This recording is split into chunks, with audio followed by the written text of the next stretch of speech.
Hello, thanks for stopping by. I'm Mr. Fide. First, you'll have to excuse my voice. I have been in all weekend with a summer cold. But as always, I am not a mental health professional, and I am speaking in my own opinion.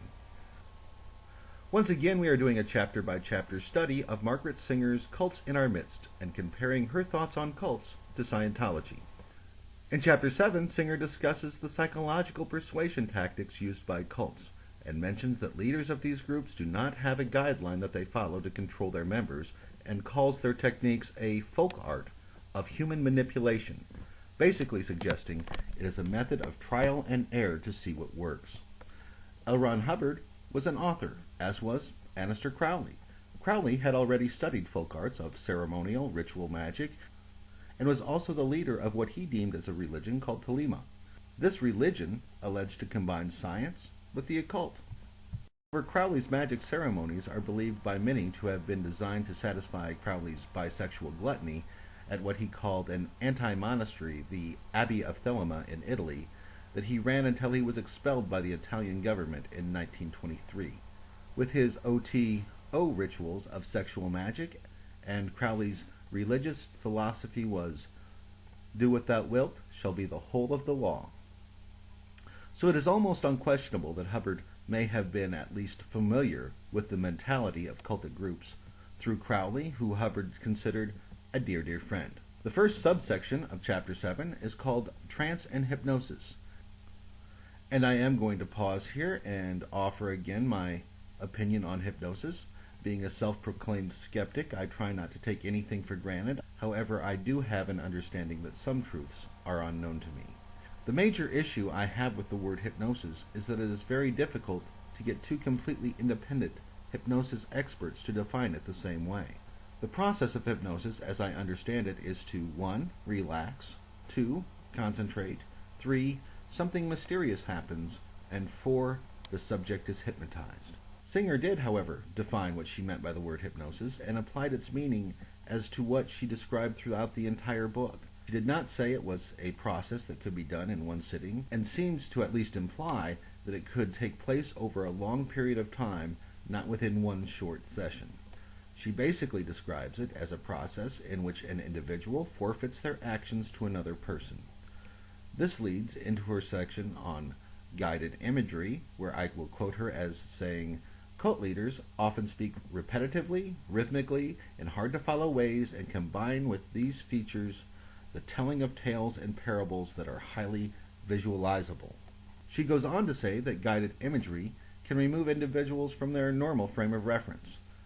And at the risk of giving them each a compliment, I believe this is something that both LRH and David Miscavige seem to be rather good at, each in their own unique style.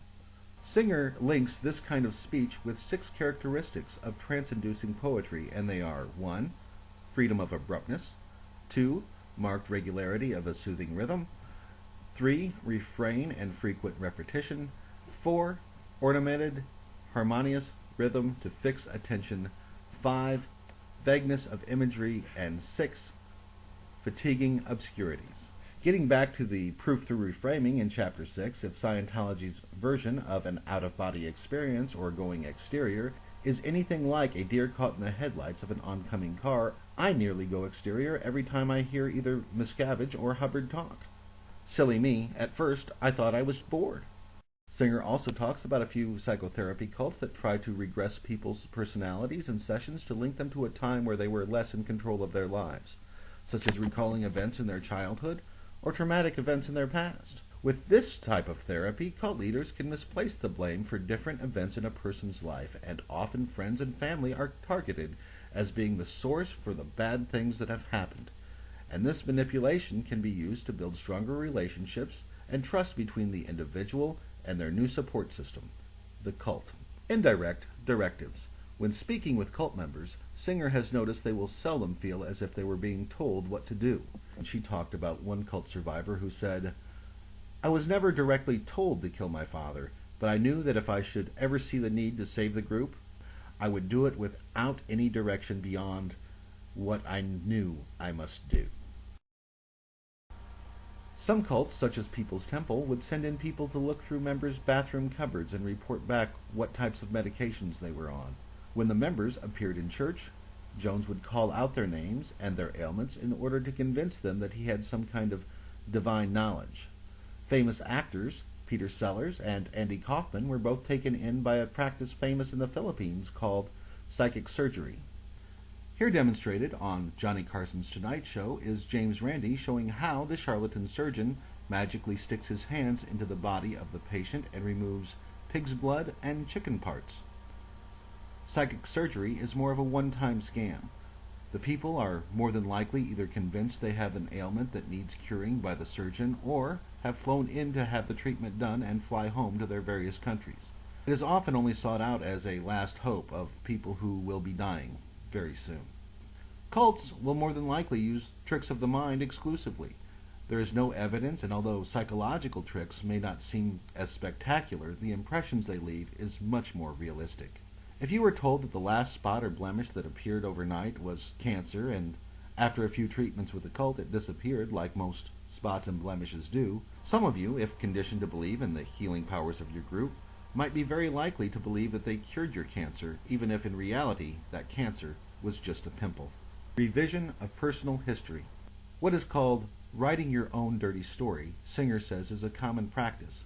It is often used in Christian groups where members of a congregation are called upon to testify.